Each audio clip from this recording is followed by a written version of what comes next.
오늘은 마태복음 1장 18절에서 25절까지 해서 이름을 예수라 하라는 제목으로 은혜받고자 합니다. 오늘 본문 말씀에 보면은 예수님 탄생 이야기가 나오고 있습니다. 여기서 이 말씀에서 가장 중요한 것은 오늘날 우리가 어떻게 살아야 한다는 것을 잘 제시하고 있습니다. 그것은 바로 사람은 혼자 살 수 없고 하나님과 함께 살아야 한다는 것입니다. 그렇다면 어떻게 임마누엘 하나님과 함께 살 수 있겠습니까? 그 길은 오직 하나님 앞에서 솔직하라는 것입니다. 그리하면 성령께서 임마누엘 되시고 솔직하게 인생에게 답을 주신다고 말을 하고 있습니다. 마리아는 다윗 족속의 후손인 요셉과 정혼한 사이입니다. 여기까지는 일반적으로 잘 진행된 사실인데 심각한 문제가 마리아에게 일어났습니다. 두 사람은 아직 결혼은 하지 않았지만 약혼했기에 유대인의 법으로는 결혼과 같습니다. 그런데 동거하거나 육체적 접촉을 하지 않았는데 벌써 마리아에게 잉태한 것이 드러났다고 말하고 있습니다. 이 말은 마리아가 요셉에게 정직하게 고백한 것입니다. 여기서 요셉은 심각한 고민을 하는 것이 19절 말씀입니다. 그의 남편 요셉은 의로운 사람이라 그를 드러내지 아니하고 가만히 끊고자 하여 이 일을 생각할 때라는 말이 기록되고 있는데, 여기서 가만히 생각할 때라는 말은 심히 분노했다는 뜻입니다. 한글 성경에는 그러한 번역이 드러나지 않고 있습니다. 그러나 그리스 원서에는 그 단어를 쓰고 있습니다. 요셉은 의인이기에 정혼한 마리아가 이 일이 세상에 알려지면 마리아는 우여곡절을 막론하고 돌에 맞아 죽어야 합니다. 그런데 요셉은 의인이기 때문에 가만히 끊고자 하다라는 말인데, 이것은 요셉이 하나님에 솔직하지 못하고 혼자서 일을 하려고 했다는 것입니다. 그 이유는 의로운 사람이 베풀 수 있는 최대한의 자비라고 인간적인 생각을 하고 있는 것입니다. 여기서 사람의 의와 하나님의 의가 다르다는 것을 본문은 말하고 있습니다. 여기서 하나님은 요셉에게 우리 서로 솔직해보자는 것입니다.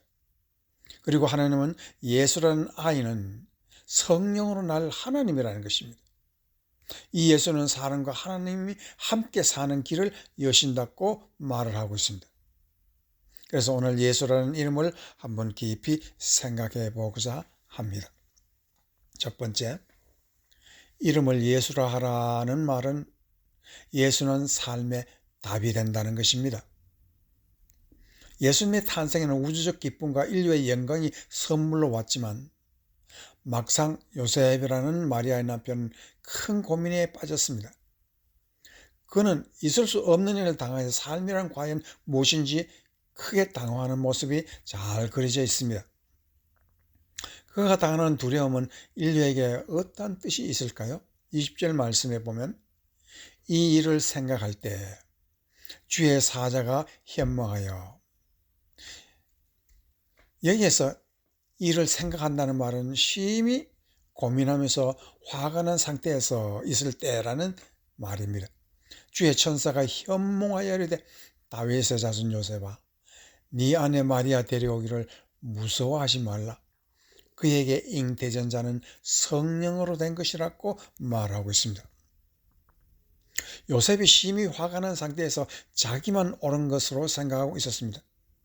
처녀가 임신했다는 것은 두 가지 면에서 불가능합니다. 우선 성서적인 면에서 불법입니다. 하나님 말씀에 그러한 부정한 일을 한 여인은 반드시 죽어야 하기 때문입니다.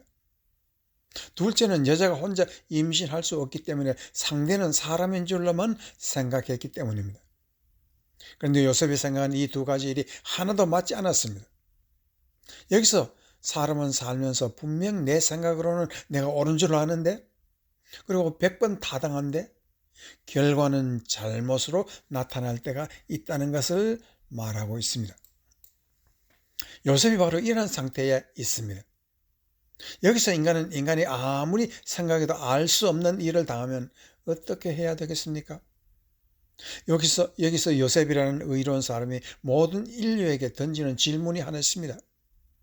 인간은 하나님 생각은 하지 못하고 산다는 것을 말하고 있습니다. 지구가 중심에 있고 태양이 지구를 돈다고 생각하는 생각. 그러나 실제로는 반대로 지구가 태양을 돌고 있다는 생각은 하지 못한다는 것입니다. 이것 때문에 예수님이 이 땅에 오셨다고 말하고 있습니다.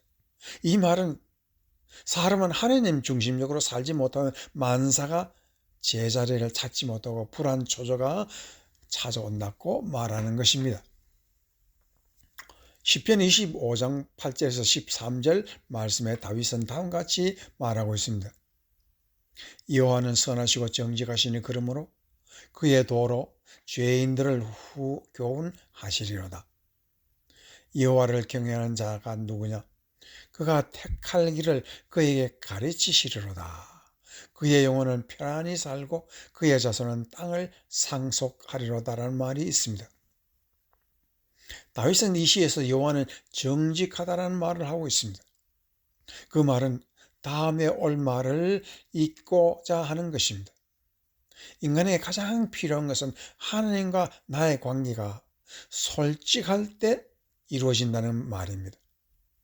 이것이 신약에서는 의라는 단어로 말하고 있습니다.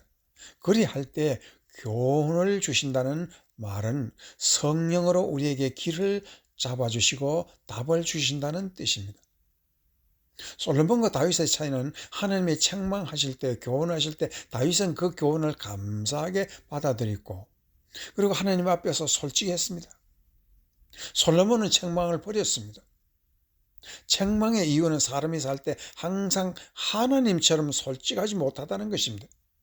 그래서 성령은 우리에게 교훈을 주십니다. 그런데 교훈이라는 것은 언제 일어나는가 하는 것을 12절에서 설명하고 있습니다. 우리 생활에서 선택이라는 기로에 서 있을 때 우리에게 선택할 길을 우리에게 가르친다고 말을 하고 있는데 사람은 누구나 선택의 기로에서 방황하고 고민하게 됩니다. 요셉은 아내를 버릴까 택할까 선택의 기로에 있습니다.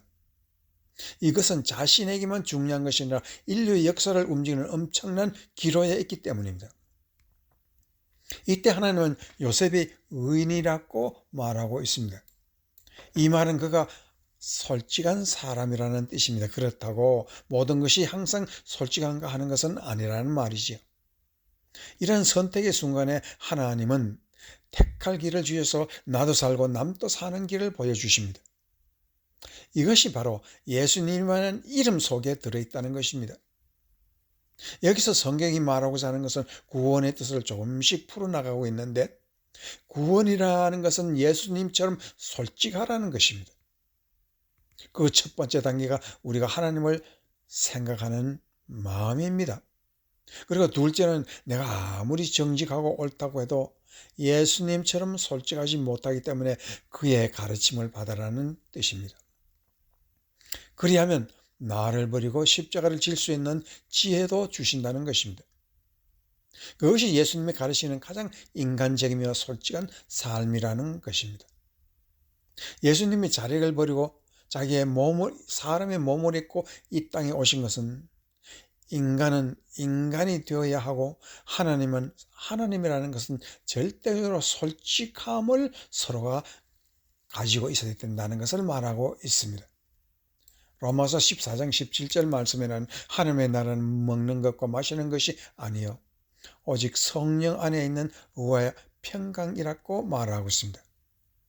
이 말이 조금 어려운 말이지만 쉽게 설명하는 마음의 평강이 찾아오고 천국이 임하는 길은 우선 성령 안에 있는데 성령이 오시면 우리에게 솔직함을 가르친다는 것이고 그 의라는 믿음은 핵심은 바로 하나님 앞에 솔직할 사람이 받는 하나님의 답이라는 것입니다. 그리고 솔직한 사람이 성령과 대화할 수 있다는 뜻입니다.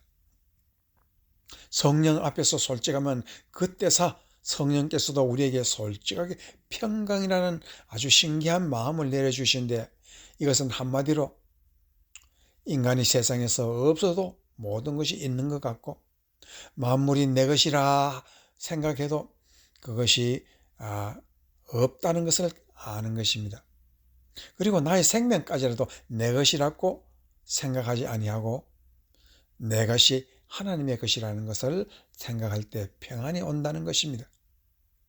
그래서 살면서 발부둥치는 내가 변화하여 내가 편안한 것을 더욱 깨닫고 그때서 바로 희락과 기쁨이 온다는 것을 말하고 있습니다. 그래서 성령이 내 안에 계시고서 내 천국이 내 안에 있는지를 알기 위한 가장 중요한 것은 우리가 성령을 통해서 내가 솔직함을 깨닫고 하나님을 하나님으로 모시고 사람의 모든 문제는 하나님이 답이라는 것을 받아들이는 것이 믿음이라고 말하는 것입니다. 여기서 요셉이라는 사람은 꿈에서라도 솔직하게 사는 길을 하나님이 가르치고 있습니다. 그렇다면 우리는 얼마나 솔직하여야 참 하나님 앞에서 솔직한 사람이 되겠습니까? 빌립보서 2장 5절에서 8절 말씀에는 너희 안에 이 마음을 품으라 곧 그리스도 예수의 마음이니 그는 근본 하나님의 본체시나 하나님과 동등됨을 취할 것으로 여기지 아니하시고 오히려 자기를 비워 종의 형체를 가지사 사람들과 같이 되셨고 사람의 모형으로 나타나사 자기를 낮추시고 죽기까지 복종하셨으니 곧 십자가에 죽으심이라 라고 말하고 있습니다.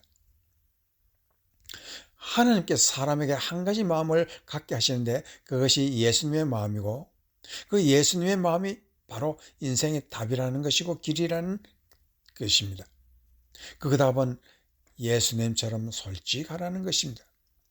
그래서 바울은 첫 번째 하나님과 동등됨을 취하지 말라는 것입니다. 이 말은 내가 하는 일은 다 옳다는 마음 버리라는 것입니다. 내 생각에 아무리 옳아도 하나님 보시기에 너무 어리석다는 것을 알라는 것입니다. 이것이 하나님 앞서 솔직한 것입니다. 만일 내 잘못은 하나도 없다고 생각한다면 이거는 하나님의 은혜를 도둑질하는 것이라고 말하면서 앞에서 동등함을 취할 것으로 여기지 아니할 것이라고 말하는 그 말은 취할 것이라는 뜻은 도적질한다는 뜻입니다. 이러한 일은 누가 하는 것입니까? 바로 사탄이 하는 일이지요. 사탄이 하나님의 궁정에서 쫓겨난 것은 교만을 도적질한 것입니다.